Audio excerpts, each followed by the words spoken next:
everybody. Hello. No, I don't have any problem, Okay. but still could be a little bit more clear maybe. Can you hear me right now? Hello. Yes, we can. Okay, now it's better. Thank you. I'm just bringing my microphone closer to me. I think we have 20 participants. Let's wait a little bit more.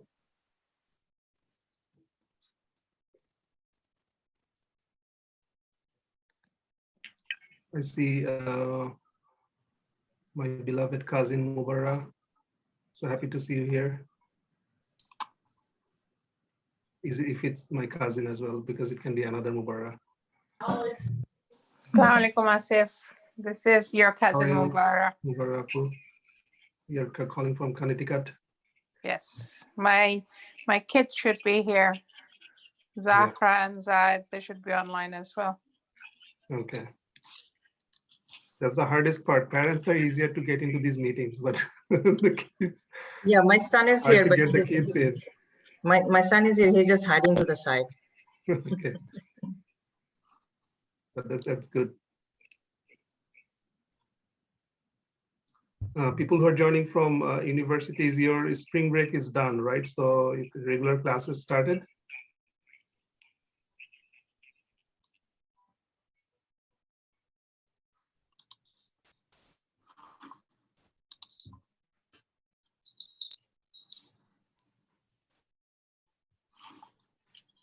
Should we proceed? What do you I think? think we can. I think we should yeah, start. Yeah. All right, there is a group here.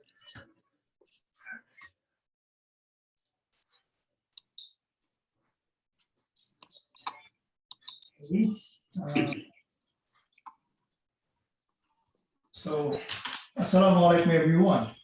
Hope you are doing great. Okay. Good evening, Ramadan Mubarak and Bangla Shubha Today, Dr. Nabila Shamin is supposed to conduct this program. Unfortunately, she can't. The reason being her mom, my mother-in-law, is sick and currently hospitalized. Please pray for her quick recovery. And within a short notice, I decided to play the role on behalf of Dr. Shamin. Okay, I hope you and your family are doing well amid COVID-19. Let me introduce myself. I am Ariful Bunyan, currently working as an assistant professor at University of Houston, Clear Lake, in mechanical engineering program. The purpose of our today's gathering is to discuss on how to develop choices during high school time for undergraduate admission in USA. The preparation for undergraduate admission in USA is very different than Bangladesh. Undergraduate admission in the US kicks off from the 9th grade and propagate through up until 12th grade. Just for all of our information, the 9th grade to 12th grade period is known as high school in USA. Now the million-dollar question pops up: how to prepare? When to prepare? Whenever we try to answer this question, we all see a paradox of choices in front of us, which confuses guardians and which confuses our beloved children as well. However, being proactive in measuring their requirement at an earlier stage may put us in the right direction. So we have a problem, right? The problem is US undergraduate college admissions, how to develop for choices. Revolving around the same problem, the batch Grade 92 took an excellent initiative to roll out a constructive discussion on preparing in high school for the top tier universities back in January this year. My friend Asif Salahuddin will give a brief information on that discussion later on. Along the same line, we batch 95 is arranging this panel discussion on how to develop consolidated choices which lead students to different career paths like medical, computer science, liberal arts, engineering, etc. Today, we have our respected keynote speaker, Professor Kamrul Mujumdar, and our three student panelists from three different disciplines: healthcare, medicine, and computer science. Our discussion is taking place on the platform of BUET 95 North American Group and BUET 95 Mechanical Engineering Foundation. The outline of today's discussion is going to be, Asif is going to give a brief overview of our group activities very soon right now, followed by Professor Mojumdar's presentation in this topic. Then we'll start our panelist sessions. Our friend Doreen Ahmed will conduct panelist sessions. After number 4 is going to be after completion of panelist sessions, our keynote speaker and panelist will address all audience queries. Now, Asif will give a brief overview of our group activities. I'm making Asif. So Go to the next, so yeah, next slide if you have. Yes, here we are, a happy bunch of people who graduated from Bangladesh University of Engineering and Technology back in 2002. Whoosh, that's a long time ago, right, kids? If you're in middle school or high school, so we are your parents. And as all parents get anxious, we are getting anxious about your future, and that's why we want to arrange these kind of sessions. So who we were, our high school ends at 95, and we graduated from BUET in 2002. And there were 550 people in that class, and like in all faculties. And after 20 years, almost so, about 100 of them call America and North America their home. So we have come a long way from our home and made this USA our home now. And our children is growing up here, so we are here for you. That's the first thing. Here you see all the funds we did. We had a moment in Portland, Oregon, a couple of years back, and there we were thinking about how we can organize these sessions and form something as an organization. In the Rocky Mountains, we had these meetings also, and you see we are blessing one of our classmates where our friend who is supposed to get married, we're blessing him so that he can find a bride. And the kids are having fun there catching fish. So all these kids are now in middle school. And obviously we hope that they're listening and we can do this thing. If you, Prince, can please go to the next slide. Yes, so here, this is the foundation we have now, BUET 95 ME Foundation. This is formed by the mechanical engineering faculty residing in USA. So that's the chapter. And this is a subclass of our BUET 95 North America overall group. We organized different social activities and some academic activities. We help undergrad students with monetary fund to publish research in open access journals so that their research can be disseminated easily. We also raised fund, and last year we were able to network with Bill and Melinda Gates Foundation. The kids, you have to have that buzzword network. This is something that you have to do always in your career. And there is no negative connotation to it. In our country, when you say network, sometimes it comes with a rather bad feeling. So if you network properly, you can do a great many things. So we network with them and manage to match our funds, and we disperse those funds through 3 organizations. One is Bonsai Complex, another is Paradigm Shift, and another is Shangzhou. And we hope to work on these even in future. And I just want to finish by saying the whole purpose of education is to turn mirrors into windows, once said by the Chicago journalist. And that's what we should aim, your education. When you have a decent living, we should always then give back to society and see what we can do for people. That should be the ultimate goal for our education. Thank you, Ariful. And you can go back to the original main presentation. yes, now I'm introducing our respected keynote speaker, Professor Kamrul Mojumdar. Professor Kamrul Mojumdar is currently a professor of mechanical engineering at the University of Michigan Flint. He was actively involved in AADEA Michigan chapter since 2012 and served as executive member of the chapter and executive vice president during 2018 to 2020.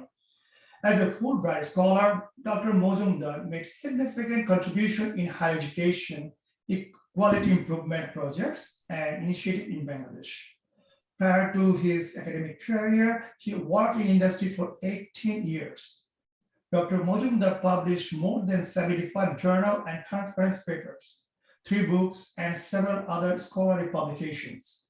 His research areas include particulated multi-phase flow, quality in higher education. You and- want to Now I'm making, see the presentation. yes, I'm making Professor Mojumdar as a co-host. Just a second. Well, thank you very much. Thank you for the nice introduction. So I think this is very important for us to know why we are here and what we want to accomplish. We have grown in Bangladesh, and our culture and system is quite different than what we have experienced in North America. So we had the cultural shock already once, and our children are also having some challenges. So how do we prepare them to succeed in higher education is really very, very important, because one of the goals we have, I talked to a lot of my friends that we came to United States to become successful, and our next generation to make successful. So our parents have guided us in Bangladesh to go to school, and there is a system in place. We have been very successful in that regard. But because we did not go to high school here, we did not go to college here, we need to understand the system so that we can also make our next generation students, next generation children successful. So I'm going to share my window now. Let's see. Can you see my window, or? I don't know, I'm trying to share. Okay, I think that. I just made you co-host and stop my sharing, so you should be able to share your screen. Your browser prevented sharing the screen. So my browser is not allowing me to share the screen. So I don't know what to do. Let me see, maybe Thank you, host that. I'm using.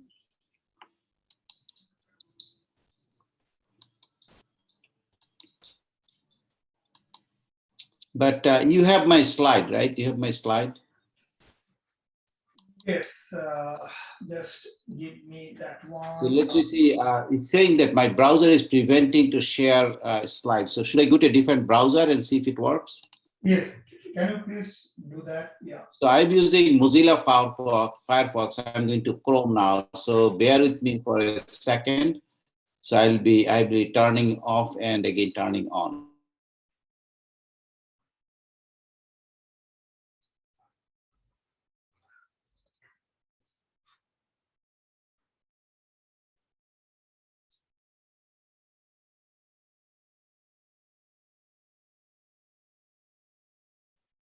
I see. Meanwhile, can you send me his Professor Mojendar's slide?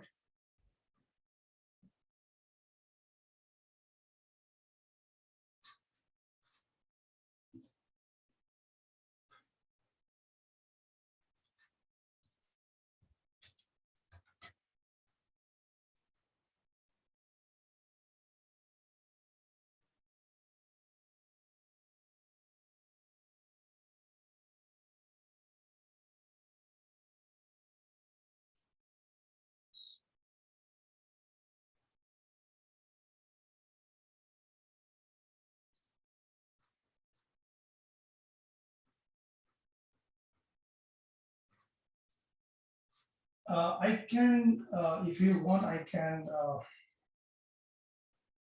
get some difficult. I have the slides. I can open it up for you.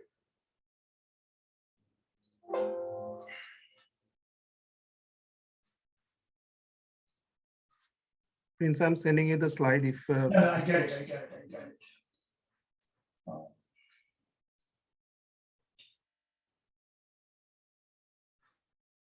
All right. I think I can share. Yeah, I have the slide. Right, Professor Mozum, if you just, I can share my screen right now. Uh,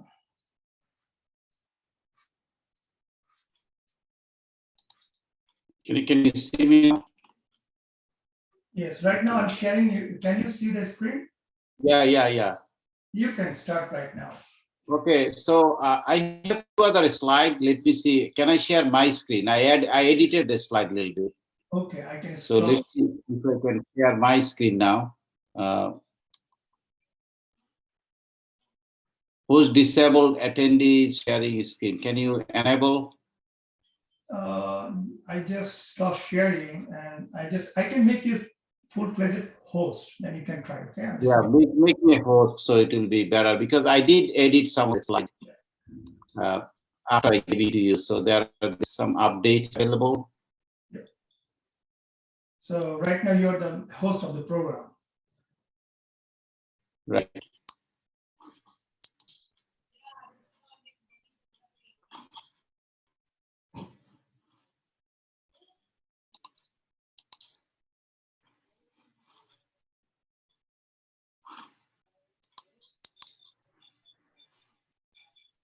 Okay, screen. Share.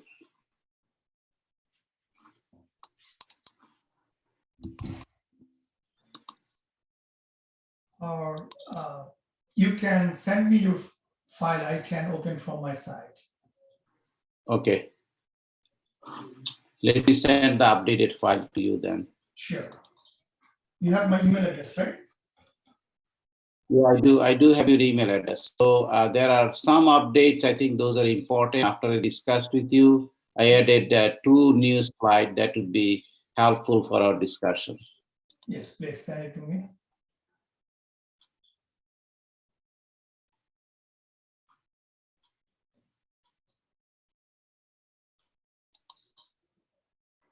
My email address prince95me@gmail.com. Yeah, I have it.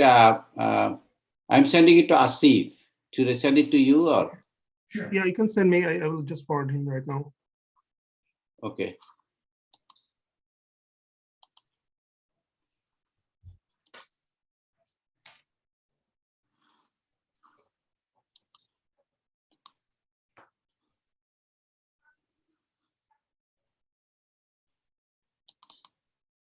So bearing with us, a little technical problems. Yeah.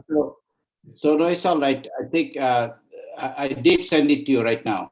You have it. You should have it.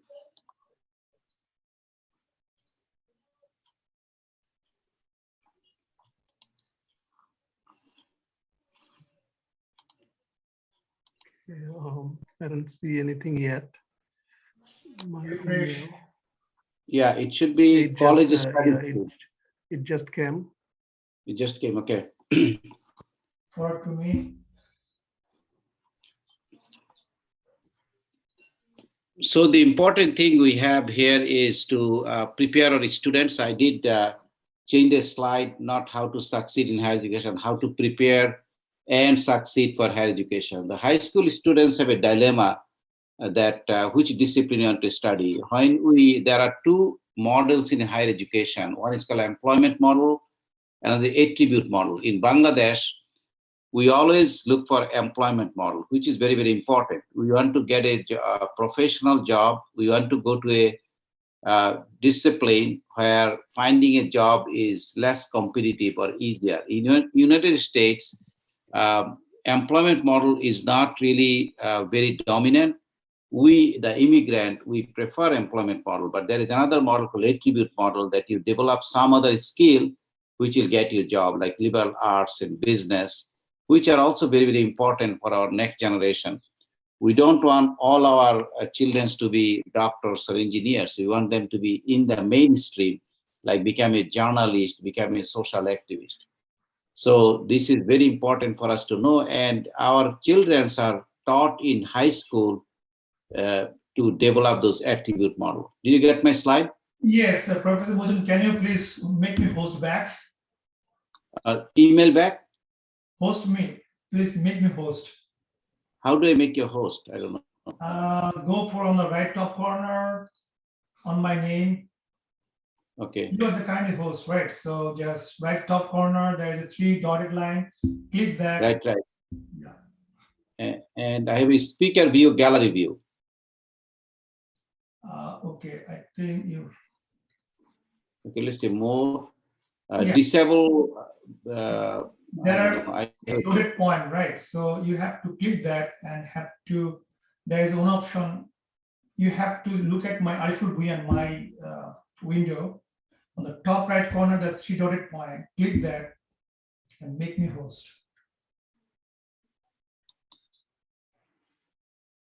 On the top right corner, I have a view which is called speaker view, gallery view, full screen. Those are the views I have. No, On your screen, yeah, I can do that. you need I to think you host. I make you a host, right? Yes. Now I'm host. You should be a host. Okay, okay. Now it's good. I'm sorry. I'm not that technically savvy with PowerPoint. I mean Zoom. So it is the So latest one, right? Yeah, this is the one. This is the latest one. Okay, fine. I'm just making the review. So just, yeah. So the topic today is how to prepare and succeed in higher education. So how to prepare, this presentation is prepared towards high school students. So all of you who are potentially going to college, this presentation is focused towards you, and some parents may participate because in our culture, I think parents have active participation in children's education, and it is very important for us to know because uh, even if our children likes or don't like, we want to get involved. We want to make sure they're successful. We want to make sure that we are providing them the best guidance and best pathway for becoming successful. Next slide. So this is the future of higher education, which is quite different than how we went to higher education. In 21st century, higher education will be web-based. They'll be looking for more problem solver, more communication skill, innovation, critical thinker, accountability. So these attributes, we did not have those. When we went to school in overseas, we had basically rote memorization fundamentally. We did not look at active learning strategy. We did not look at real world. So the 21st century higher education will be based on those things. There are other concepts coming along. I do a lot of pedagogical research in higher education. So those are in the horizon right now. And self-discipline is important. As we have online education, students need to really becoming an excellent have excellent time management skills. Finding something new, how to do it. So it is very, very important to have those skill set to succeed not only in higher education, in everyday life in the next century. So these are American Association of College and University Professor. ASCU has a report. They're saying, what does the employer want? The employer wants innovation. Innovation is a priority for employers today. No matter what discipline you go, you have to be a very innovative thinker. You cannot do the way people have done. They were looking for new ideas, new way of solving problem, and that's a mindset we need to set up among our children and among the students who's coming to college. You have to be innovative thinking. You cannot do things like it has been done before. You can do it, but you also have to build up and find creative and new way of doing it. Employees recognize capacities that cut across measures as critically. So it's not a silo. Right now, we had, I think, a lot of you work in field like Arif and Asif, that we used to call ourselves mechanical engineers, but it's the discipline is transforming. Now it's being integrated with electrical engineering. So in automotive industry in Detroit, it's kind of electromechanical. So it's not electrical anymore. You need to know electrical, you need to know mechanical, you need to know project management. It's really, you have to cut across the discipline. You just cannot say, I know how to do design calculation using Shigley's book. That's not enough. They want to know how to read the circuit drawing. They want to know how to do the project management. They want to do the budget analysis. So cutting across discipline is very, very important. You have to have a multidisciplinary background and knowledge. And if you don't have it, you have to be willing to prepare it. So one thing about education and professional job is, if you have some knowledge, that is fine. Industries are looking for people who are enthusiastic, adaptable, and able to learn new things quickly. So that is very, very important skill to have. We call it lifelong learner. You always have to learn something. Because in our days, we got a degree from university, we are done. We do whatever you want in job. Nowadays, you have to become a lifelong learner. Employers recognize the importance of liberal arts education and liberal arts. What is liberal arts? I think there is a misconception. Liberal arts is not is a very broad field.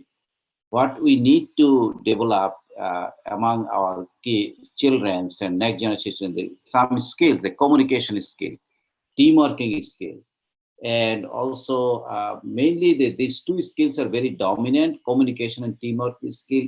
Without these two skills, you will not be able to succeed in any job.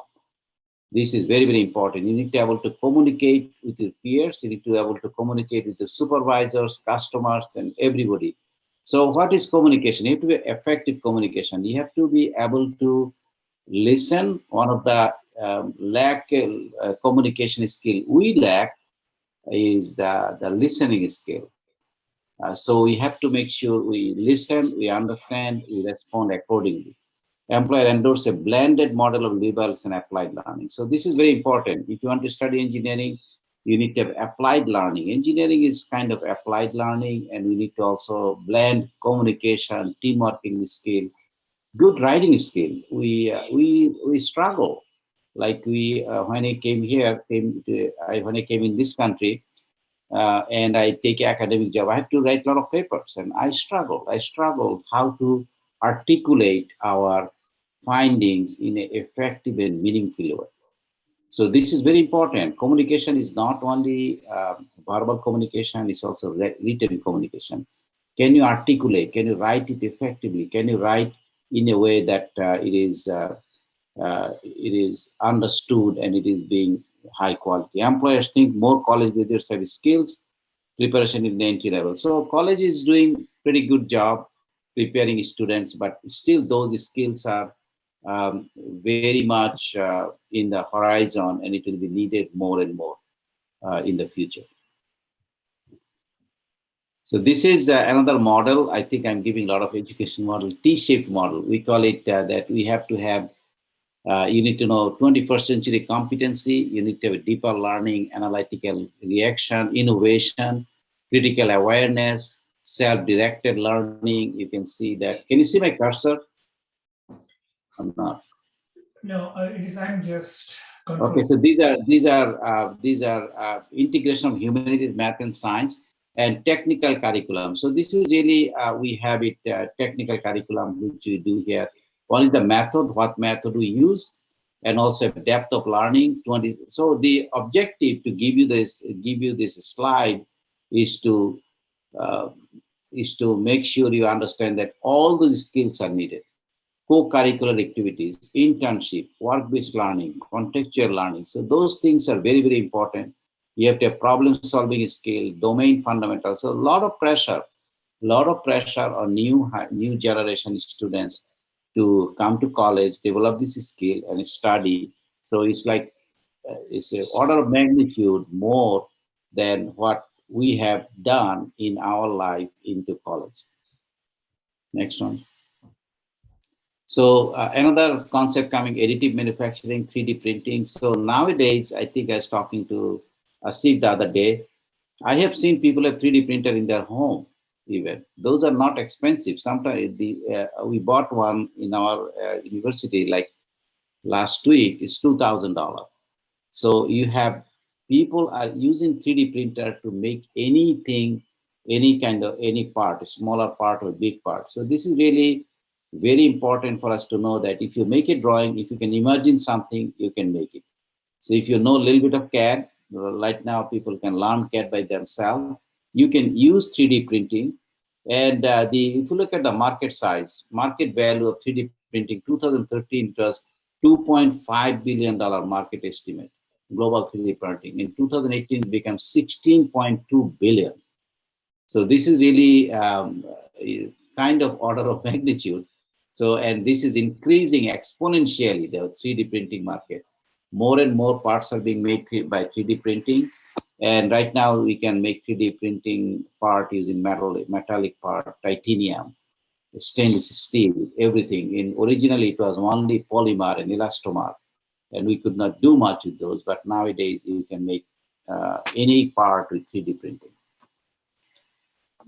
Next one. So now come to the big question, $1,000,000 question: how to choose a major? And when I came here, I did not understand what a major is. So I had to select a major. What is a major?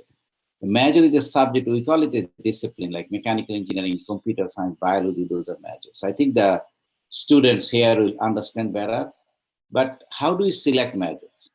When we selected majors in back home, we did not know. Our parents told us to do that, our friends told us to do that. There was no guidance system. We just went to the flow and we say the job market is good.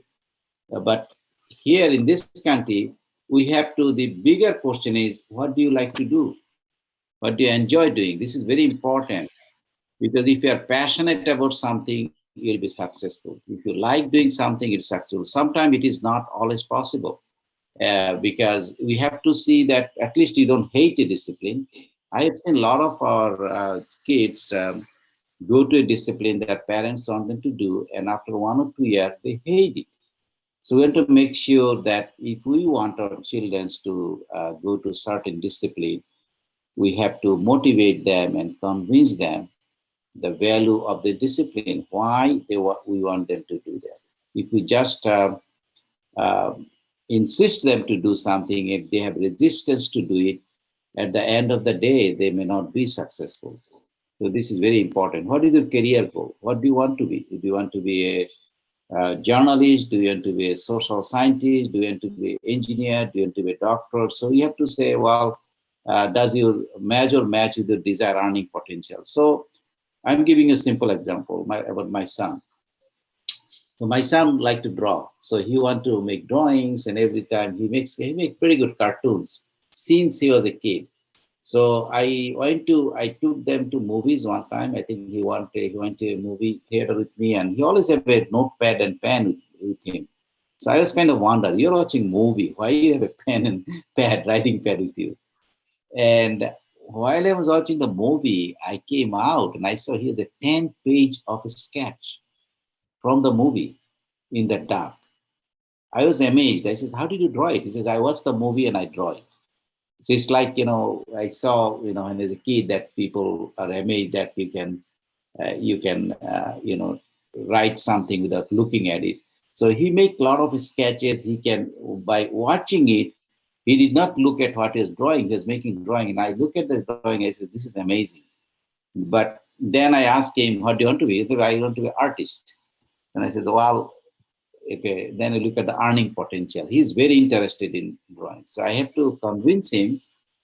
And it took me like about 6 or 7 years. So I says, okay, if you want to be an artist, if you want to draw art, how did you make there are two types of drawing. One is abstract drawing and functional drawings.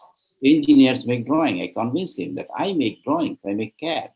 This is also a drawing. Why don't you try to make some drawing that has meaning, which is all called functional drawing, instead of making abstract drawing?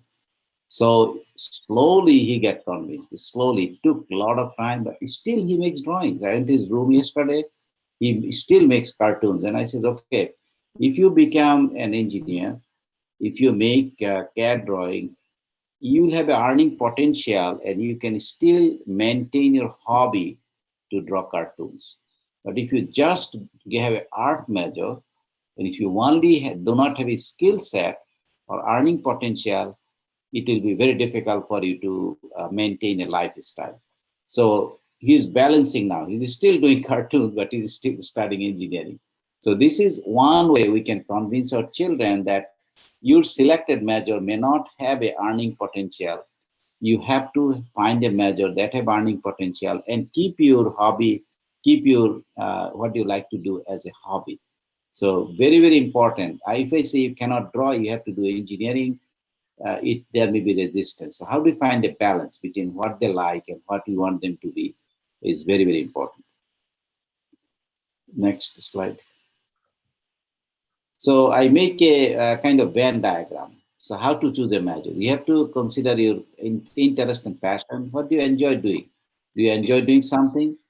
and abilities. Do you have the abilities? For example, if somebody want to study engineering and that person does not like math or physics, it will be very difficult for them to. That's the abilities, subject knowledge.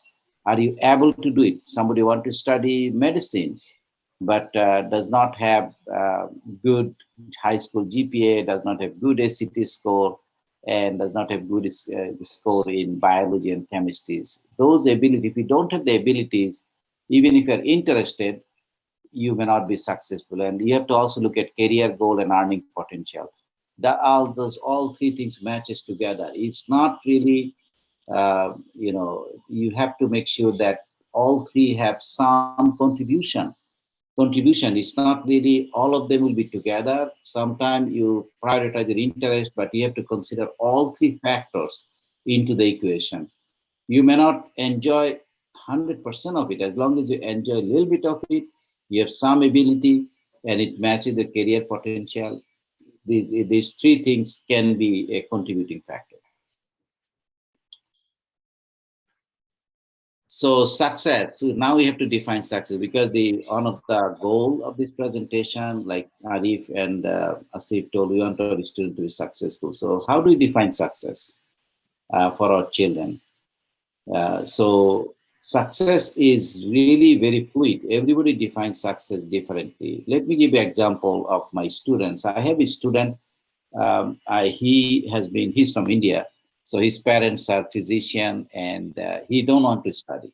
His parents want him to be engineer, right? So his parents always call me and how he's doing, and you have the FARPA law. You have to say, well, children have to give you permission before I can talk to you. But anyway, so he has been here for extended period of time, 10 plus years. He's studying engineering. So one day I told him that, what are you doing here? Why are you not graduating? Because one of the important thing I think students define success is they want to graduate, they want to get a job. And he was very, it was very interesting experience for me. He told me that, Dr. Mazumdar, you want to get rid of me? I said, no, I don't want to get rid of you. Usually people graduate in 4 to 6 years. You've been here about 10 years and you're not graduating. And he told me, which was shocking to me, I am not in a hurry because I am not looking for a job. I says, why is that? Why are you getting an engineering degree? He says, well, my parents want me to get an engineering degree. I just want to go to school. So, he defines success completely different way. Most of the people define success with high GPA. They want to graduate. They want to get a meaningful job, have an aspiration. So we also define success in our culture. We define success that if our students, if our children go to a high-ranking school and all those things, parents their parents are proud of it, along with the students. So that creates some issues that our children are very much stressed out. So one of my friend one time told me that we want all our children to be first in the class, but there is only one person can be first.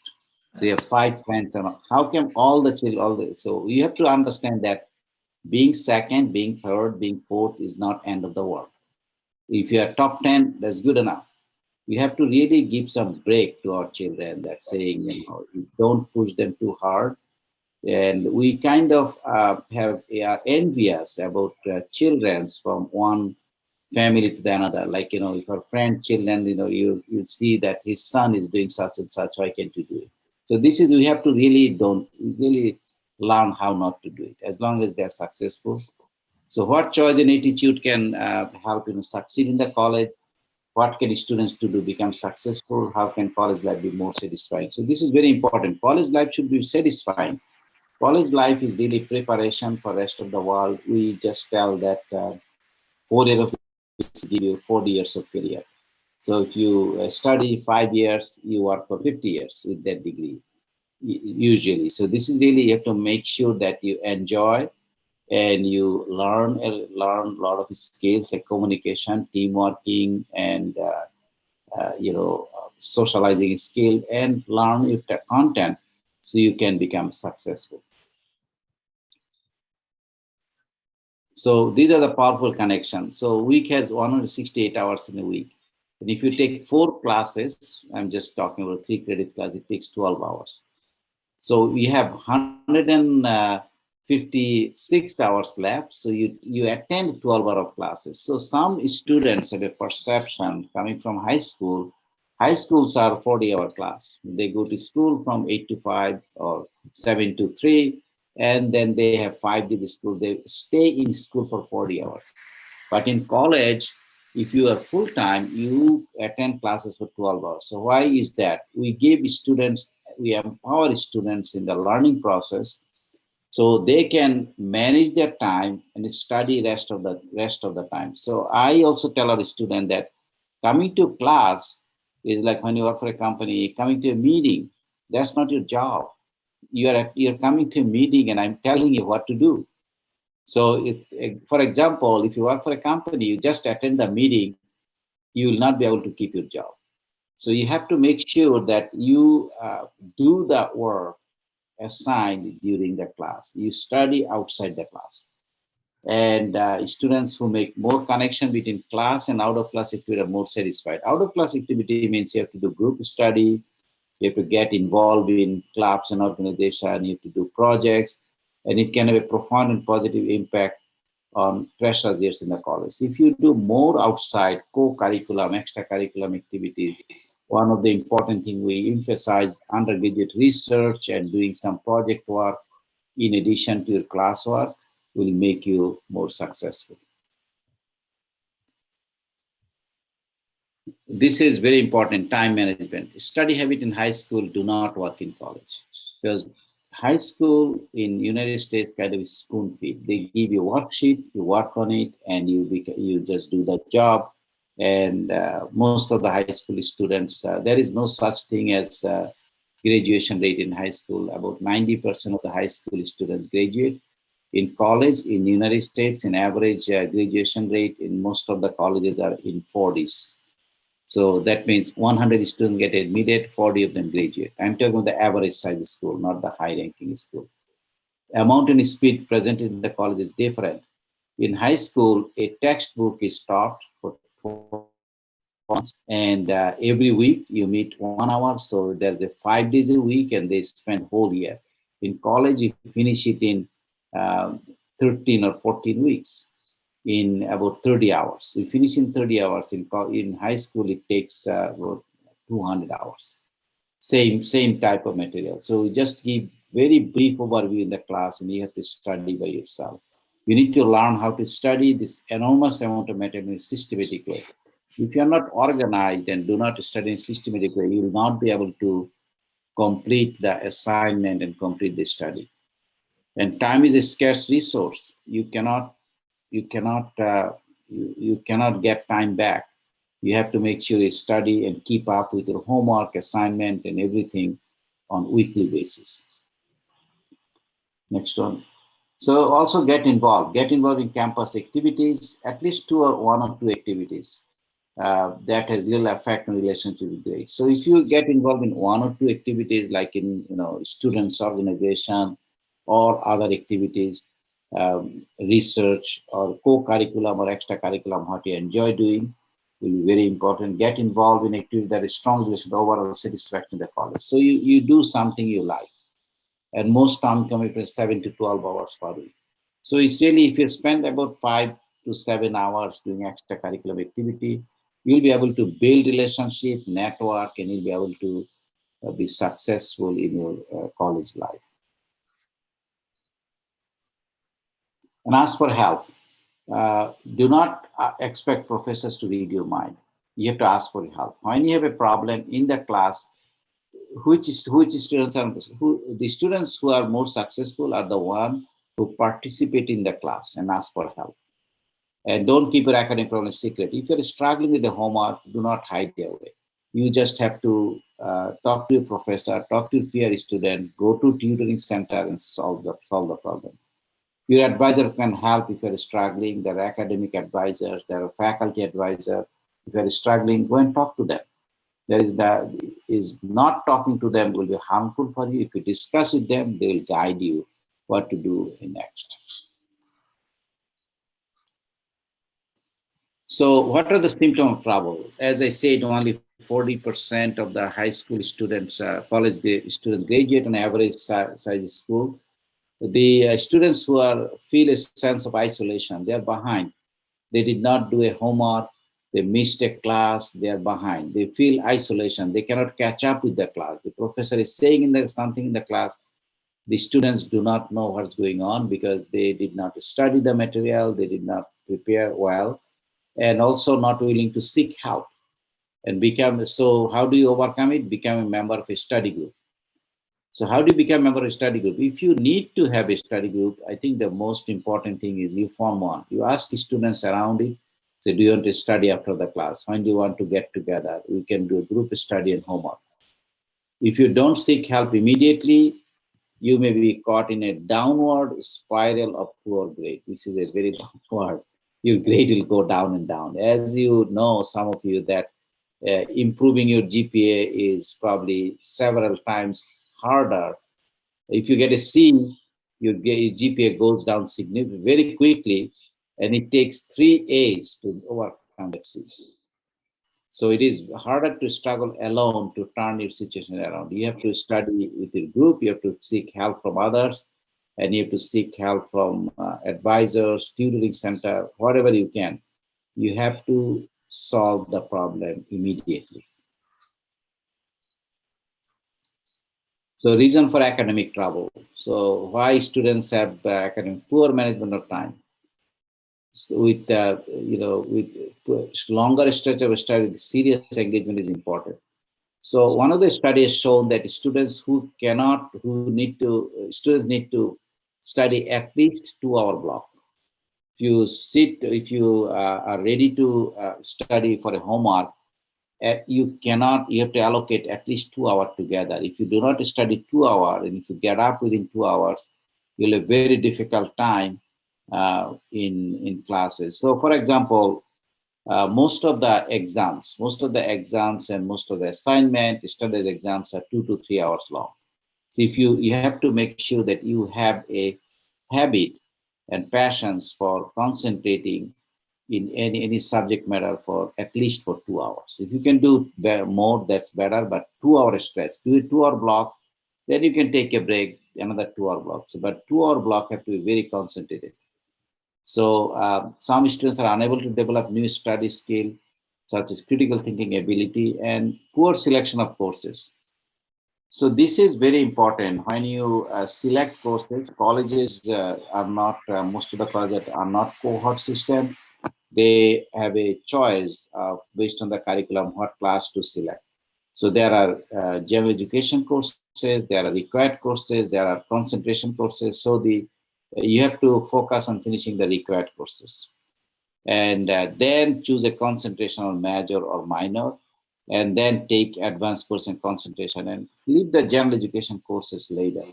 It is a good idea to take one general education class every semester. I have seen students taking general education class in first 2 or 3 semesters, then start taking the required courses. So what happened is they fall behind and it takes them longer to graduate. Homework assignment, student is spend about 2 to 3 hours studying for every hour of class. If you're taking a 3 credit hour of class, you need to be prepared to study like 6 to 9 hours outside the classroom. And that is not really done by a lot of students, and they become very unsuccessful. They wait for later before the exam to do the homework and assignment, and they fall behind. Read the material before the class. Why is it important to read the material before the class? Because there will be new topics, new terminology, new discussion in the class. If you read the material, at least you know the vocabulary, at least you will know the term, at least you can expect what will be discussed in the class. You're not supposed to know everything before the class, but you're supposed to have some background and preliminary knowledge. Weekly group study, so try to form a group study. Each student must do homework independently before they meet. So this is another thing I have seen in college, that if you give a 5 problem assignment and there are 5 people, they say you do number 1, I do number 2, I do number 3, and compose it together. That's not a good idea. You have to do all the homework independently and then come and compare and contrast and see what is happening. Preparation before group study is more growth and productive group discussions. So you have to prepare before you go to group study. Do not rely on other people to do your job. You need to take the lead in doing the job. Most effective classes are ask a specific question during class. Do not be afraid that you will appear less intelligent. Students who ask questions are really more intelligent, but they always being hesitant. And as a culture, as a Southeast Asian culture, we are by nature introverts. We really do not want to ask questions. We just want to isolate ourselves from the system, and that is really not very effective in this country. Students who ask questions are viewed by professor as more committed. Ask for a specific problem or question, get help from others. You have to get help from other people, other students, tutors. So most students are not interested to take science and math courses. So why students don't want to take math and science courses? So really, these are the myth. Students are frustrated by science or engineering faculty member. How do you overcome that? Get involved with science faculty to overcome that trust. How do you get involved? The easiest way to get involved with a professor is join his research group. We love students to come and say that I want to do research with you. So we'll help them out. So then you build a relationship, and you will also benefit academically. So students avoid science and math because due to their background and lack of preparation. So you may have weak background, but you can always build into it. Workload in science was significantly more than other courses. This is true. Science courses require more work than other courses, science and math courses. More great competition in math and science courses. So it will be more competitive, because if you take for example, a psychology class, 80% of the students get A. If you take a math class, 20% of those you get A. So this really reverse mechanism that most of the liberal arts courses easy to get a grade. Most of the math and science courses difficult to get a grade, but still because they are more valuable and more difficult. So expectation, what do you expect from a professor? So this is again from a study.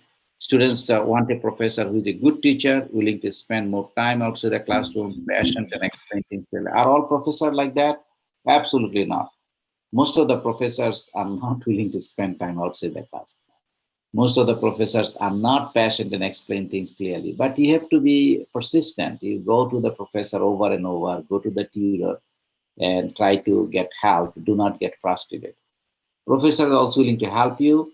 And how can you help you? Read the material thoroughly. So if you are, for example, I have seen students that I am covering chapter 5, and I says, well, do you know this material? This says, they are asking me a question from chapter 1. And I says, well, you did not read your prerequisite materials. How can I help you? You really do not understand the fundamentals. You need to go back and read the material, and that frustrates the professors sometimes. That if they find out, if they say you are asking question and you do not have the required background, and it takes more time to explain, and you will not be able to understand it effectively. Increase interaction.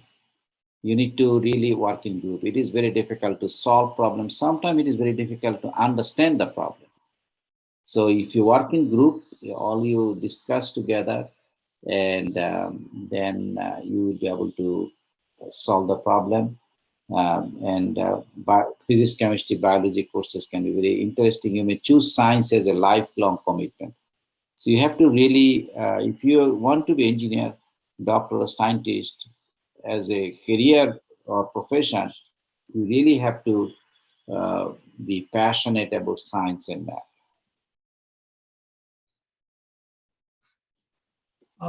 Professor Majumdar, we will take the questions and comments from the audience later on. Right now, Okay. we are just switching to our panelist sessions. Okay, very good. I'll be here. Yeah.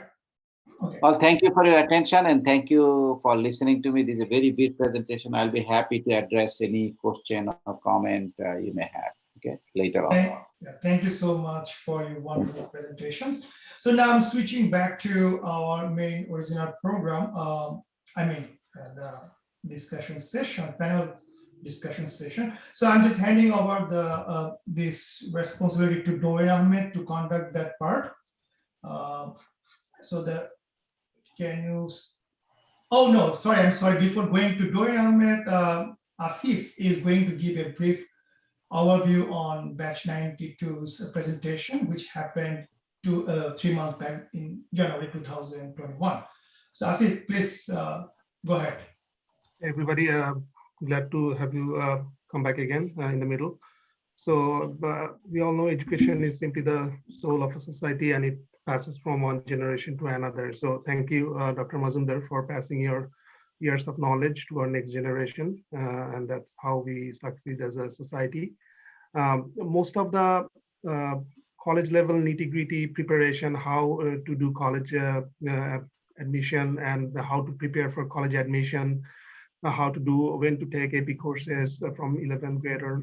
So we have a very good presentation from AMRA 92 Foundation. And we were talking with them while we were thinking about making this program. And they came up with this nice college counseling done by Faizan Asif. He is a freshman at Stanford and also has his own college counseling. And he gave a presentation which the video is available in the link we shared, and we can also give it in the chat. So if you have any specific questions about how to prepare for college and what courses to take, those kind of thing, we are not going to cover in this presentation, because our aim for this presentation was more of a holistic view of education. And as we said, we don't want you to be engineers, scientists, and doctors, rather choose any subject of liberal arts, anything you want. We just want to guide you to the right direction. And that's one of the triangle diagram that Faizan shared, which I like. We actually did these things. So you could only pick two things when you're in college, either good grades and enough sleep, or social life, or good grades and things like that. So always keep that in mind. With that, I am giving you back the control, Prince. Go ahead. Thank you. Thank you so much, Asif, for a nice brief introductory on this AMRA 92 endeavor. It was a really excellent presentation by Faizan Asif, and in the chat box, I already posted this link. If you are interested, go to that link. You can see all the necessary informations how to prepare during the high school time for the top tier universities. It was an excellent document.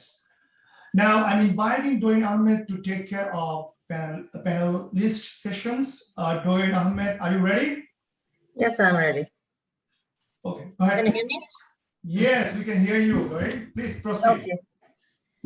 Okay. So let me introduce to you guys our three panelists who are here today. So first we have Maha Ahmed. She's attending the School of Public Health in Harvard University. So we gave these student panelists a set of questions before coming here. So my first question to Maha is, yes, can you actually elaborate on how your goals would evolve from middle school to high school? Like what actually made you like decide, okay, I'm going to go to the public health and Harvard University? Like, if you could just give a small introduction of yourself, and then you can go to the question. Sure. Thank you so much for having me here tonight. Assalamu alaikum, everyone. I'm Maha Ahmed. I'm currently a second-year Master of Science student at the Harvard Chan School of Public Health in Boston, Massachusetts, but I'm currently in New Jersey. I'm studying environmental health and infectious disease epidemiology, and I'm hopefully going to apply for medical school next year. So I'm definitely beyond applying to college. I applied to college way back in 2014, so it's been a really long time. But I always knew I wanted to be a physician because everyone on my father's side, they were all doctors. So I grew up seeing them, and everyone on my mom's side, many people are civil engineers from Buit. So I had always known I wanted to be somewhere in between engineering and something related to health.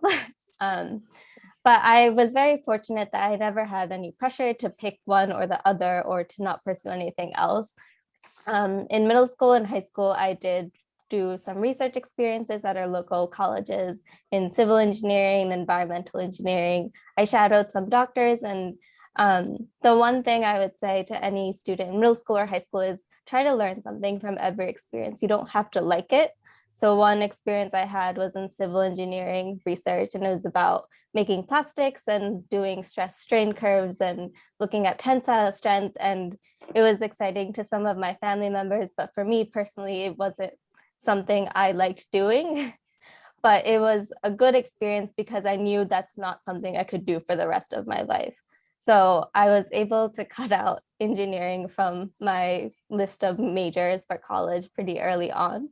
And I'd always known I wanted to go for probably biology in college. Once I was in college, I also added up a major in philosophy and religion, as well as dance. I've danced since I was 3 years old in Bengali dance, as well as Bharatanatyam. So that's something I also studied. So I'm very fortunate that I didn't have pressure from my parents, despite their own background in the sciences. And they allowed me to pursue both the arts and sciences in college. So basically you decided, it's no pressure, that's what you're saying. Yes. Yeah, I think this is very important to remember. Like if there are any future students who are attending here, always remember, like, yes, as parents, we try to pressure our kids to make a decision, but you first decide what you want to do, like what Maha has said here. Like she tried a little bit of civil engineering, but she didn't like it, though her parents are engineers. So take advice from parents, but also try to path your own path just based upon what you like to do. Okay, excellent answer. Okay, what's the next question?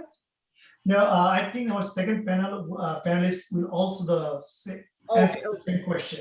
Okay, then I'm going to see Rizwan now. He's a pre-med student at Johns Hopkins University.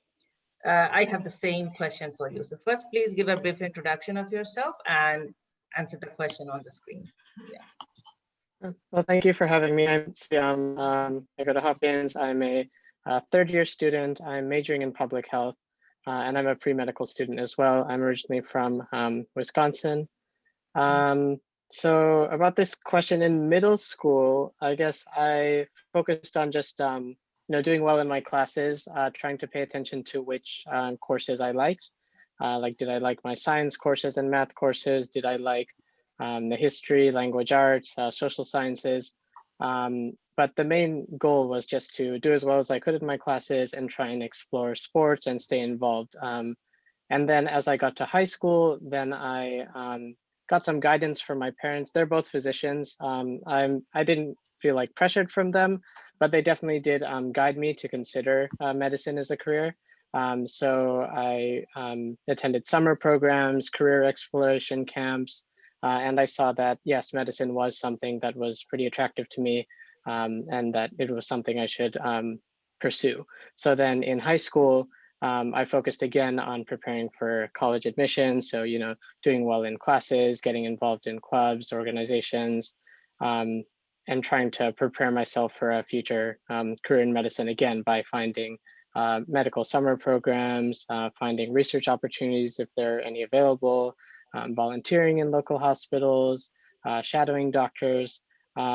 So again, in middle school, it's really early to set your mind onto a specific career, but definitely just keep your mind open to what you want to do. Get guidance from your parents. Try and get advice from your school counselors, your peers, see what they're going into, learn from each other. And then in high school, really focus on your studies, getting involved, trying to prepare yourself to attend either a good college, or specifically, I think the more important thing is a good program for what you go into. Yeah, hopefully that answered the question. Nice. Excellent answer. Thank you. Yeah. Okay, now we have our next panelist, which is Samir Amin. He goes to Northwestern University, sorry, not university, high school in Washington. He's going to go to MIT probably from this fall in computer science. So can you again please give a brief introduction of yourself and then answer the question on the screen? Hello, everybody. My name is Samir Amin, and again, thanks to everyone, parents and students, for attending. I really appreciate that you're putting the time in to learn more about how to develop a better future for yourself. I really enjoy that and value that. And like Doreen Ahmed said, I will be attending MIT this fall of 2021, and yeah, senior this year. So, in my personal case, from middle school to high school, I think what really set me apart is deciding on my passions and my interests at a younger age. So, from middle school, I realized my passion was math and science, and knowing that, I really progressed and learned and explored every single opportunity and route to get better at that field. So I would do the math club. I would take the most challenging and rigorous classes because colleges really like to see you dedicated to something and how good you can do in pursuit of that subject. And so the younger you start, in my opinion, the more opportunities you will be given to better yourself in that subject. And that's one thing that I have an advantage over other students. Some students find their interests in high school, which is not necessarily a bad thing. That gives you plenty of time, like let's say freshman year. That's still 4 years to, find who you are as a person and develop.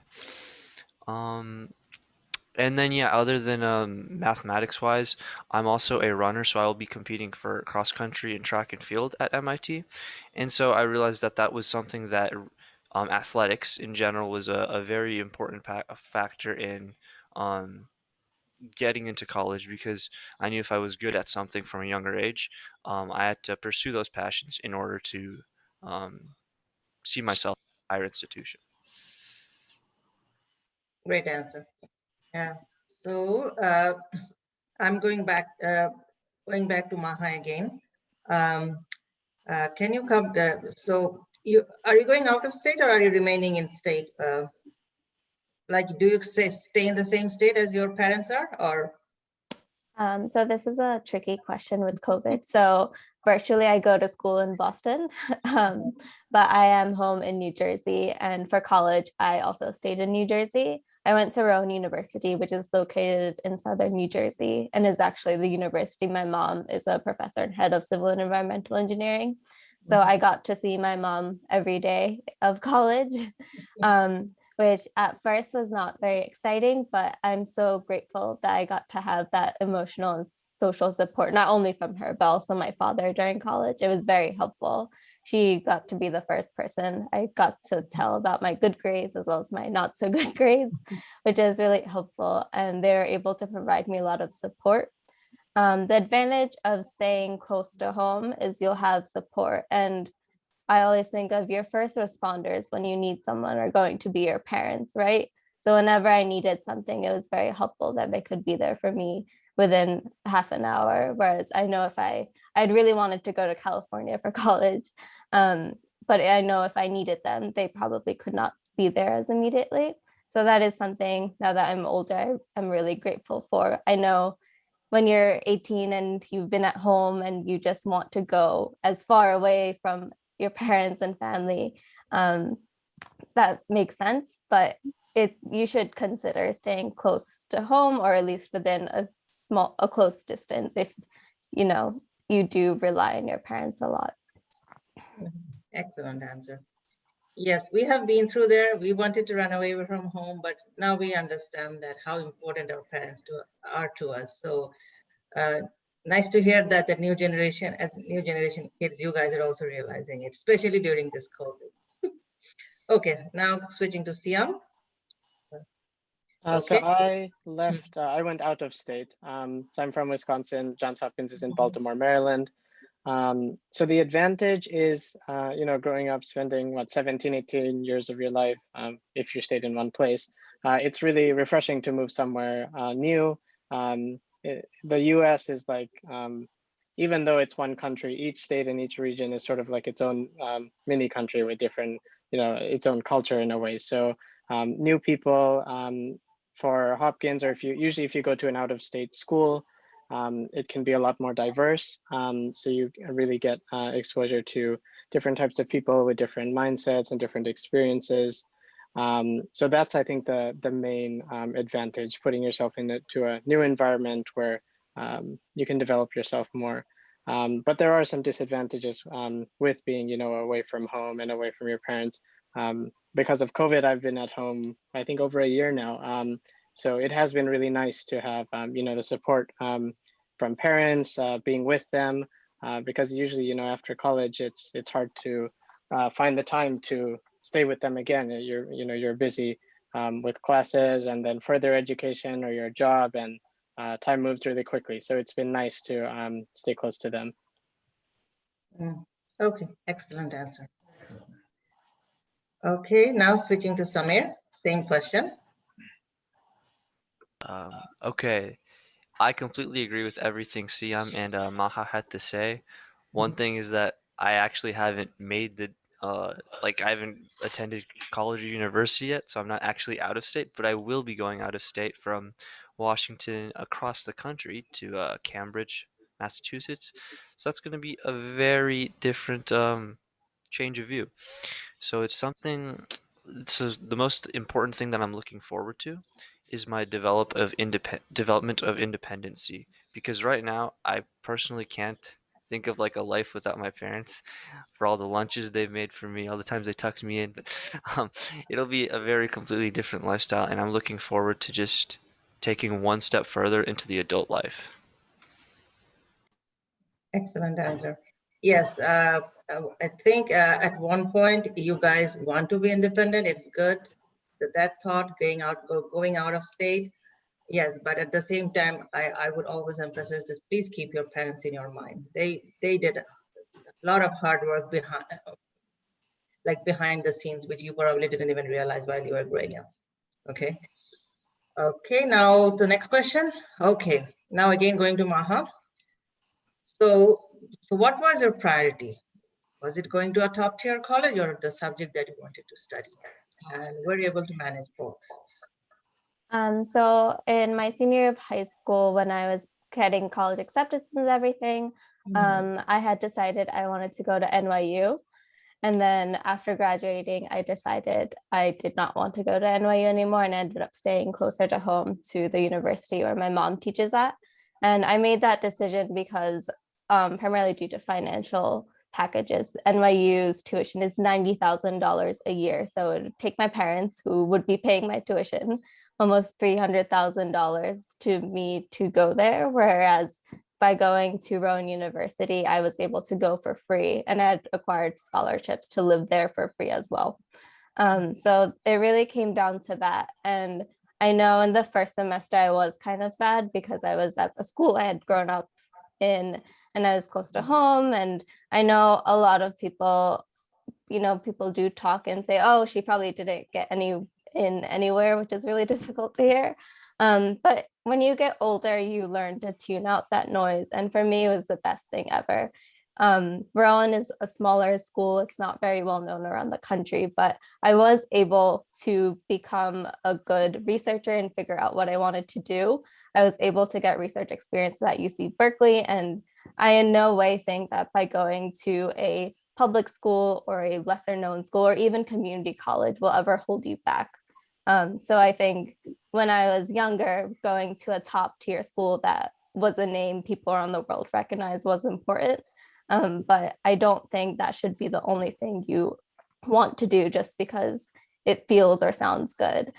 Going to small schools, you'll still have opportunities afforded to you. Excellent answer. Yeah, again, switching to Siam now. Yeah, I completely agree. Just to preface, it going to a top tier school or going to a school where like the program you're interested in is top ranked. It isn't, if you don't get in, it's not like you won't be successful or anything. Going to a top tier school, having a great program, it may increase chances of success in the future, but in the long run, where you go, where you end up does not really matter at all in the big picture. What you make out of your experience matters. So you using the resources of wherever school or whatever program you're at, that's what's going to take you the farthest, not the school itself. In my situation, ideally, if you are again, there's so many factors, financial reasons, personal reasons for what school you want to go to, but just considering like the prestige or rank of programmer school, of course, ideally you'd want to find like a balance of a high ranking school that also has a great program.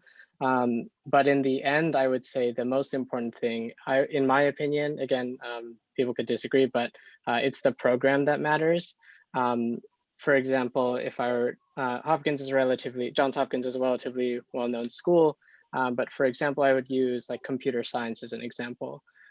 So Hopkins may be a top 10 school, but its computer science program is not extremely good. It's fine. It's like overall relatively good, but but if a student were also accepted to UC Berkeley, for example, they have a really great computer science program. So although it may not be as prestigious, they may have more of a benefit choosing a school that may not be as high ranked, but has a stronger program.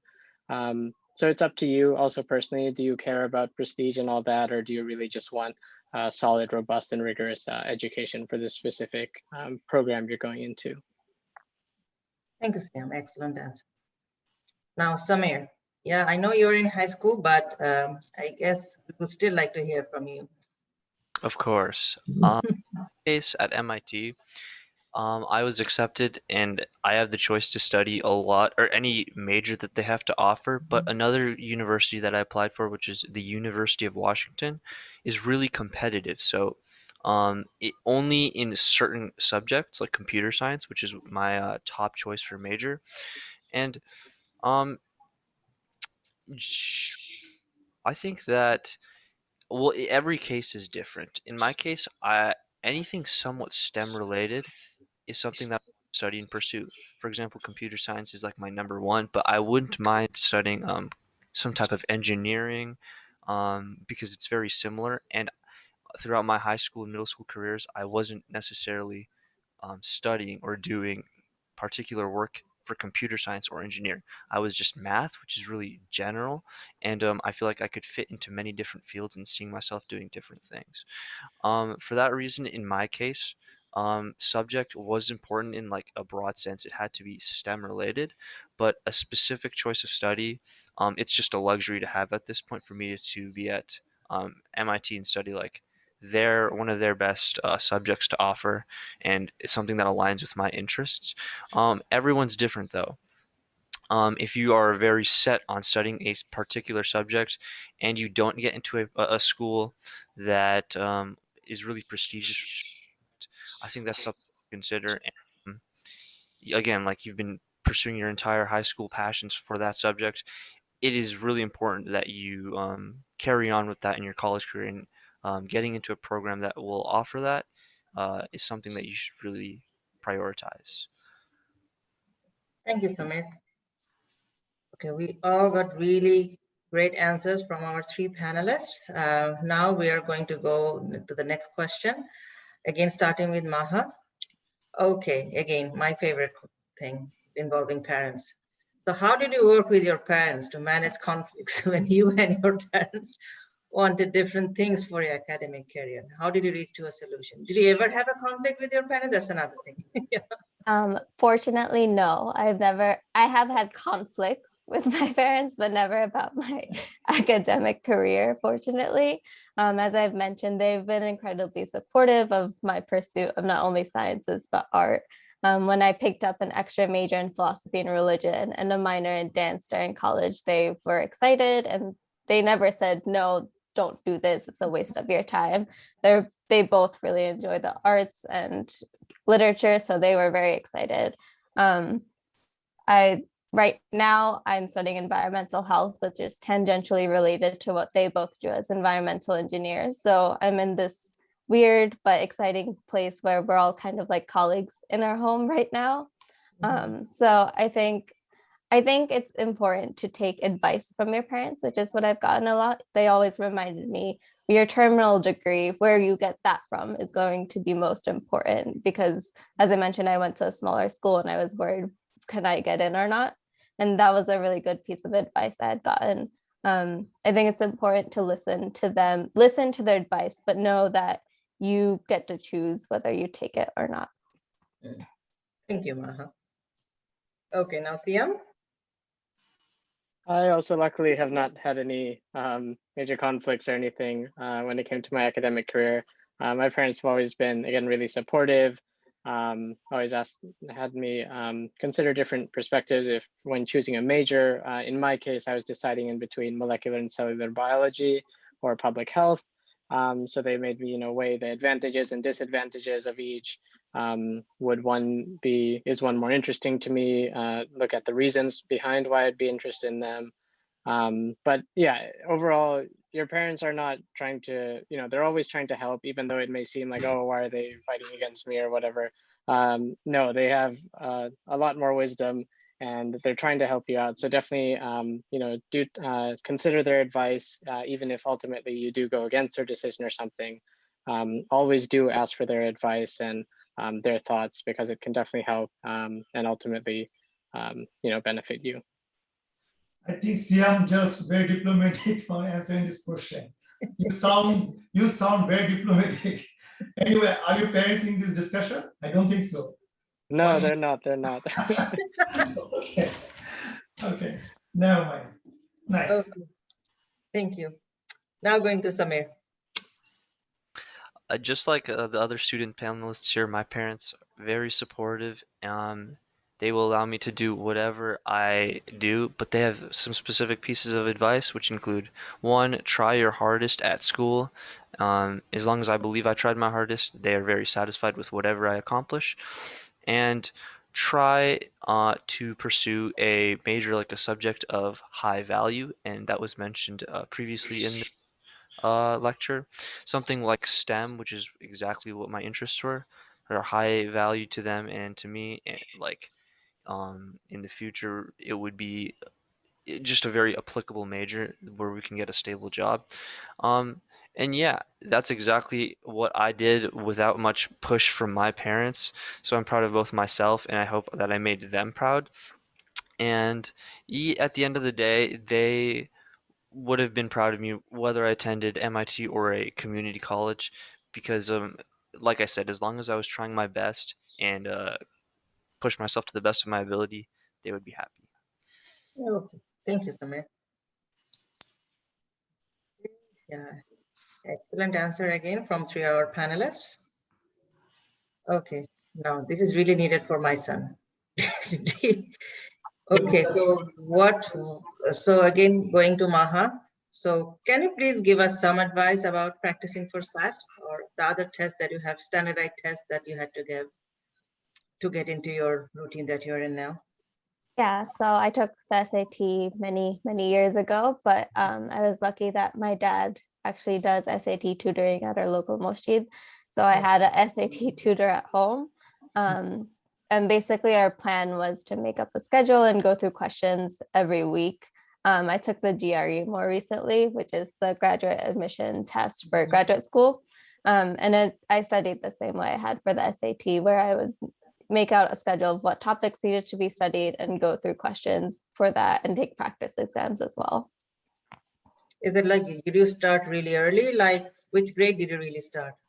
For the SAT, I started about the summer before junior year, I think. And then I took the actual exam at the end of my junior year, I think. Okay, thank you. Okay, now going to Siam. So I would say I took the ACT, but for SAT, ACT prep, if you can afford it, I would say tutoring has been a popular option I've seen among my peers. I did some ACT tutoring, but the main, in my opinion, most important thing for ACT and SAT prep is practice exams and reviewing your practice exams to see what you got wrong and why you got it wrong. That had been the most important thing for me. I think overall I did maybe 8 or more practice exams. And the first time I took it, for example, in my science section, I got like a 25 on the ACT. I don't know what that scales to for the SAT, but then I did many practice exams. I reviewed what I got wrong, and then I ultimately got a 36 in that section, which is the highest score. So it really, really helped me. And I'm not a great test taker and things either. And I took that test more than one time. So, really doing the practice, understanding what you're doing wrong, make sure you fill any gaps in content that you didn't know. Those are the most important things.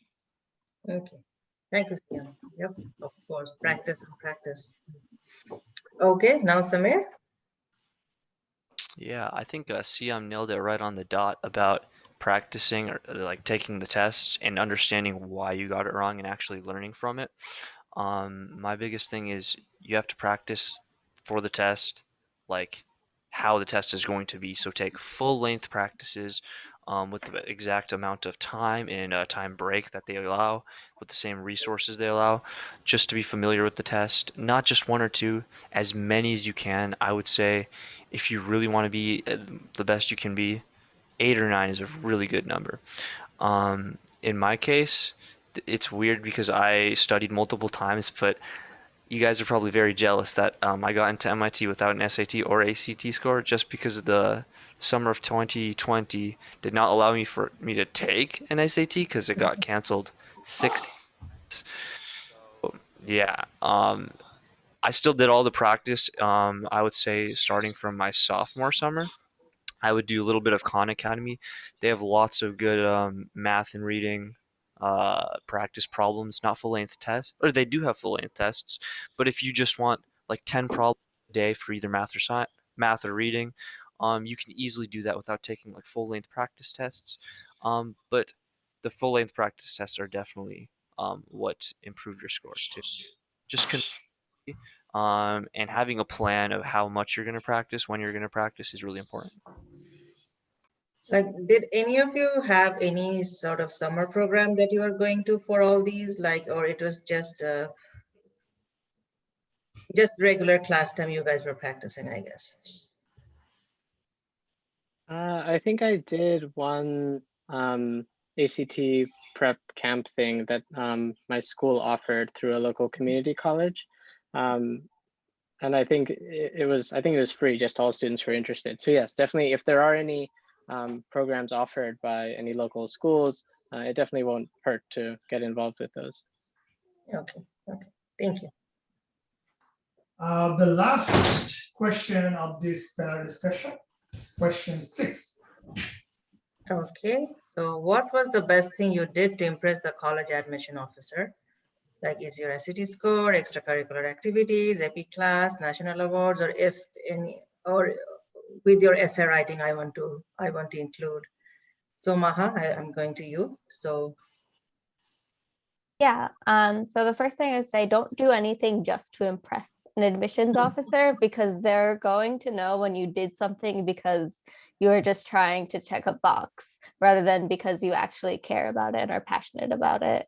So I think do things that you like to do and then learn how to communicate that to others. And that's what people will find exciting about you as an applicant. For me, when I was going through college admissions and interviews, the one thing everyone always asked me about was my background in dance. It came up every interview and it still comes up to this day, just because it's very different. And everyone asked me, why did I continue to study that? Why did I continue doing that through my life to this day?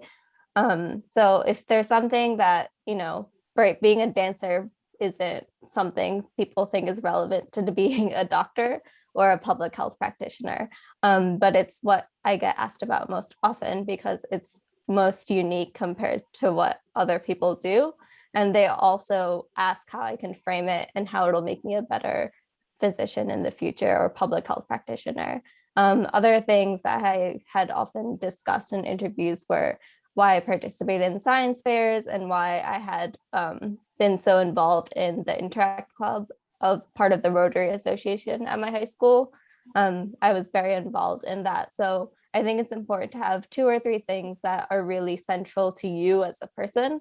And then those will probably be picked up by admissions officers and help them understand who you are and why you'll be an asset to their school.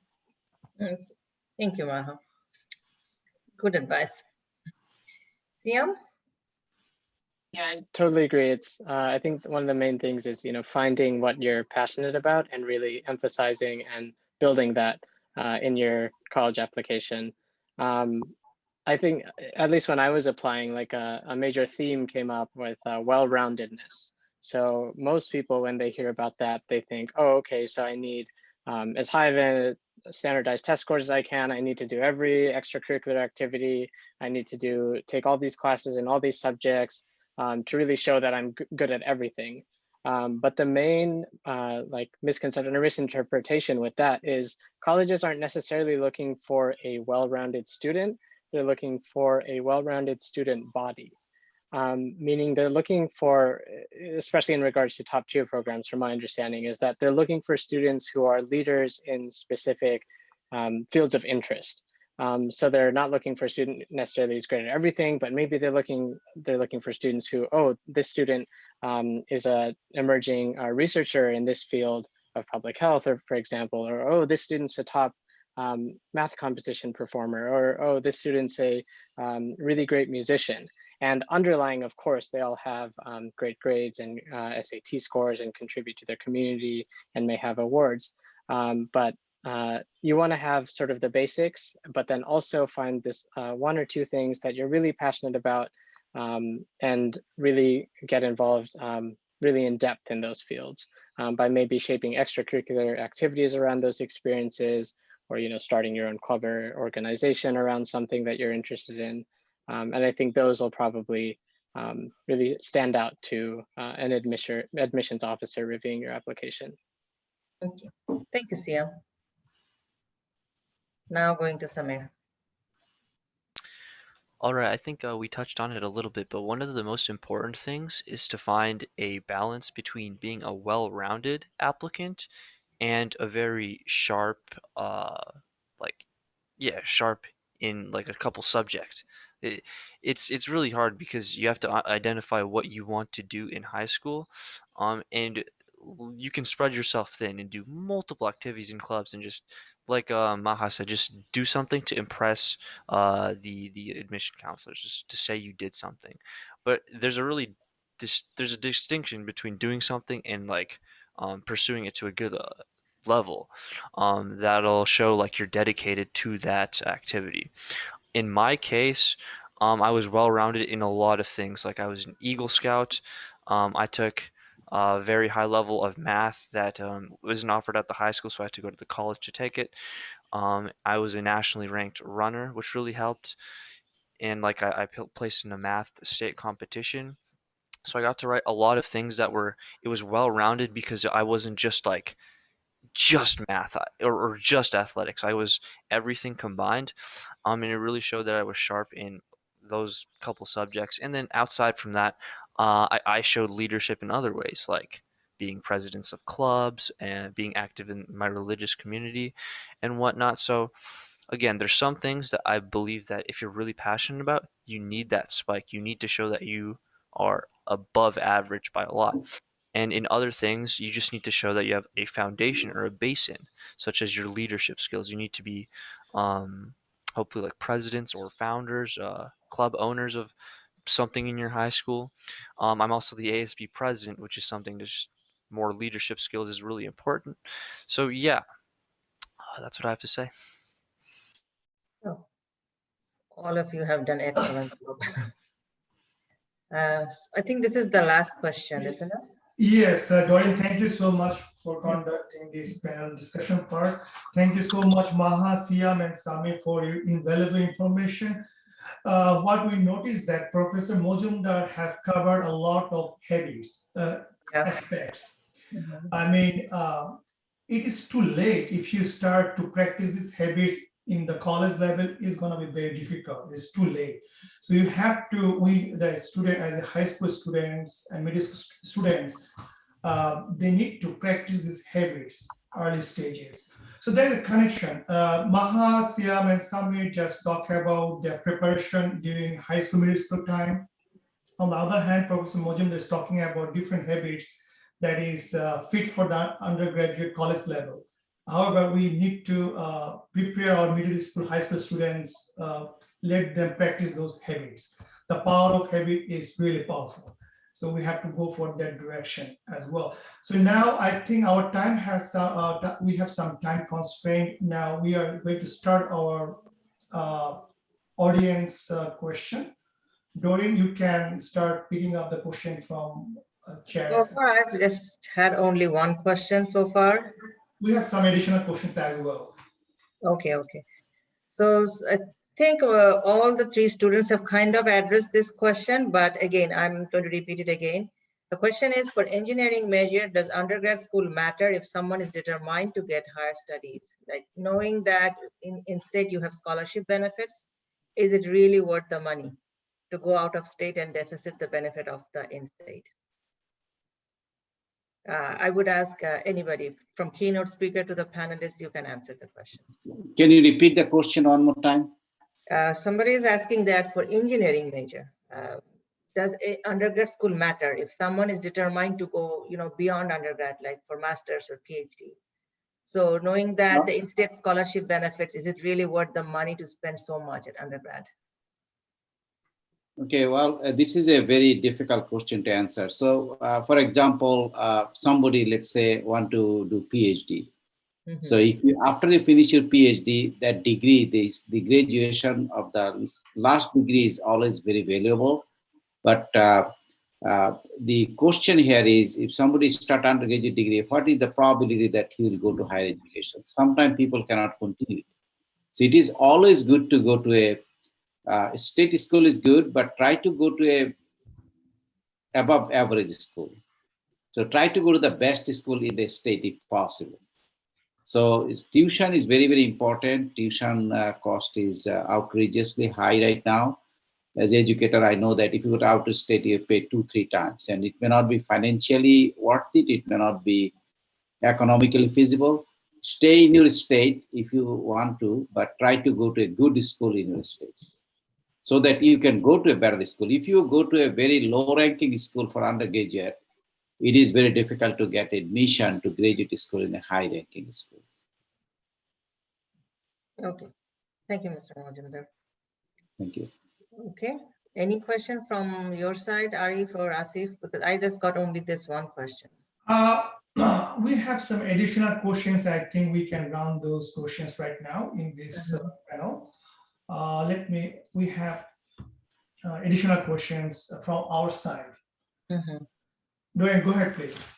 Okay, so how did you work with your parents to ultimately zero in on the field of study that you have in mind for college? So I think this is more directed to our student panelists. So any of you feel free to answer the question.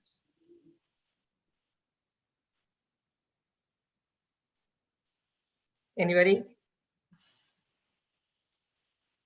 I guess I touched on, medical field as a whole before, but I guess for the specific major, first of all, I think I discussed with my parents to see, are you actually really interested in the major? And if you say, in my case for medicine, there's so many majors you can do, and there's not even a required major that you have to do for medical school. But you should really consider, is that field actually interesting to you? Like, do you care about the small scale, like for example, specific type of biology or neuroscience or public health? Are you interested in that field specifically? Do you should look at the course requirements and see, are these fields very math and science heavy, or are they more broader, or are they very specific? You should see basically what you really want to do. You shouldn't do a major just because you think, oh, this is the hardest major and that'll make me competitive for graduate school or medical school or whatever. You really have to consider what you can handle, what you're really interested in. That should be at the core of which major you end up choosing. Okay, and you said ultimately your parents have been supporting you all the way. Yes, definitely talk with your parents and see their thoughts, and at the end, no matter what you do, usually they will support you. So yeah. Okay. I'd like to add on this a little bit and kind of reword it. Instead of my parents, I want to talk more about my brother, who is 2 years older than me, and he attends the University of Washington and also studies computer science. For me, it's just really helpful to reach somebody who is studying in the subject that you want to pursue. In my case, it was really awesome to have my older brother have experience with the field of study that I was interested in, and at a high level institution. So like I got to see what he was doing, the kind of work he was doing, how much workload, what was he doing outside of college. Um, and if you have someone that you can just talk to about your interests at like as a college student, that is one of the most helpful pieces of advice you can have. So yeah, try to find someone. Well, great advice.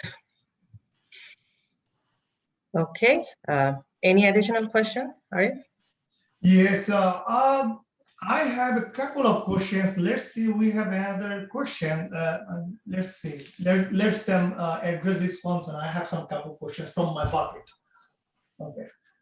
So do you think you could have succeeded in getting admission to a good US college, whether you have attended a public school or a private school? I guess all three of you went to public schools when you were in high school.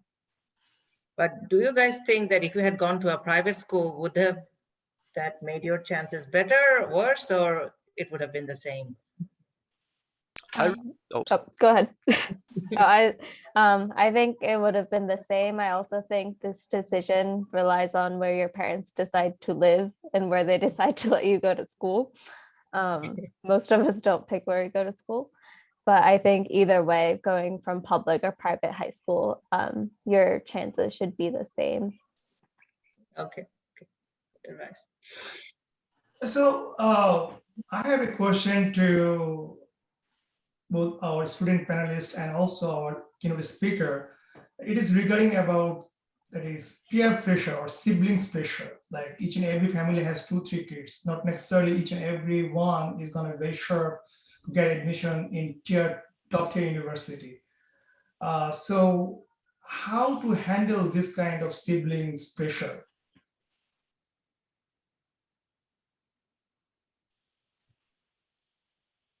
In my case, I just don't see myself as any better, as any worse, as any of my siblings, because I don't think like college, where you go, like defines you as a person. I think you could be as long as you're happy doing what you do. I don't think I don't like to compare, put anyone down, or put myself above other people just because of what college. And at the end of the day, it's all respect for each other. That's all we have. Hey, I think Samir wanted to also answer this question on the screen. So Samir, if you go ahead, you can answer this question. I think every situation is different depending on your community, what programs you have to offer. But I truly think that if you're trying to get into a top tier college and pursue a subject in high school to the best of your ability, you will do that by reaching out yourself and finding what does my community have to offer. Let's say your school does not offer something, or your school does offer something, and vice versa. You should be reaching out yourself and putting yourself in as many places that could better your and further your opportunities and your skill set, in order for you to be prepared and show that you are passionate. Because reaching out and doing a lot of individual chasing for something is important to show to the colleges. What specifically I want to know, like, as for example, Samir, you are going to MIT Computer Science, very posh. So I assume, just for example, you have a brother. For the time being, he is not performing very well in middle school time right now. Just is there just case example? So is there any conflict happens inside the home, and is there any turmoil goes on inside the family to handle this kind of situation, because his expectation is very high because you already did very good job? Is there any back pressure on your junior siblings, assuming that you have junior siblings? Oh yeah, of course there would be some expectations for him, but or her, sorry, but it's whatever. I would just emphasize whatever you want to accomplish in life for the sibling is it shouldn't rely on me. I would say that my accomplishment should be motivation. If you want to achieve something, use me as an example as, hey, you can do it. These are what I did. If you follow a similar path or your completely different path, it is possible. and you can see like the type of steps to accomplish that. But at the end of the day, if I had a younger sibling and they wanted a different goal than me, they should feel free to achieve that goal. But if they did want that goal, I feel like an older brother, older sibling, is a really important thing to have as motivation. Nice, nice. Excellent. Let We me have add to that a some. little bit. Oh, okay, sir. We have seen in our families, and all of you have seen that all children does not perform equally. Some children are very high performing, some children are not that high performing. So peer pressure exists. But as a parent, we need to recognize that every children are unique. We should not be comparing each other, or we should be comparing less. We should be saying that, your brother got 36 in ACT, how come you got 30? You are bad. So this is really happens. It happens. The truth of the matter is that sometimes siblings differ in their intellectual ability from each other, and it's really our parents' responsibility to make sure that we respect each sibling and recognize their unique abilities, which may not be equal. So that's really to lessen the peer pressure. Nice. Thank you, Professor Mujumdar. I have the last question from my bucket is about the gap between high school and university admission. We know there is a new trend. We observe that after completion of high school, some students take a gap, like 1 year, 2 year break. They just do a lot of volunteering job during this period, go different countries, uh, considering that they're acquiring knowledge, different, exposing to different cultural environment, getting much more maturity, all those things. Uh, do you guys think that taking a gap between high school and university admission is the right way to go? It gives opportunity to acquire maturity in you, something like that, or is not very advisable? It would depend on the specific person. It's hard to give blanket advice that no, you should never take a gap, or yes, you should. I think it depends on the situation of the student. If there's financial constraints and they need to work to save money, which is really common in this country, yes, you should do that. If you want to go and acquire more experiences, either working abroad or doing something that you think will be helpful to you in deciding what you want to do in college, then I think it is advisable. But I think it's really situation and context dependent.